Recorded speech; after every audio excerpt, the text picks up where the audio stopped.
দিন চলে গেছে, এখন আমরা শপিং করি নাই। ঈদ যে চলে আসছে তোমার কি খবর নাই?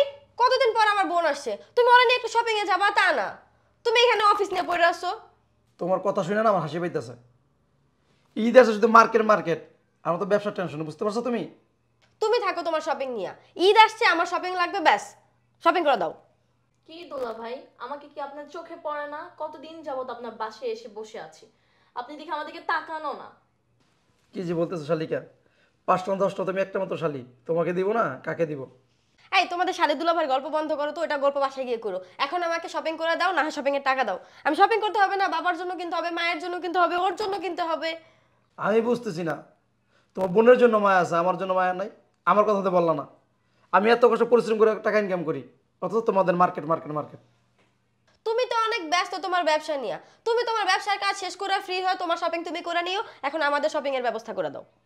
হ্যাঁ দুলা ভাই, আপু ঠিকই বলেছে, আপনি তো যেতে পারবেন, আপনি তো খুব ব্যস্ত মানুষ। আমাদেরকে টাকা দেন, আমরা করে নিব। আর আপু শোন, ওই যে নতুন নতুন কালেকশন গুলো দেখেছিলাম না, ওগুলো সবার আগে কিনবো। আচ্ছা ঠিক আছে, আমার কিন্তু তো খুব ভেবেই অনেক আনন্দ লাগতেছে। আচ্ছা আচ্ছা বাবা, দাঁড়াও, টাকা দিতেছি। বাবা রে বাবা,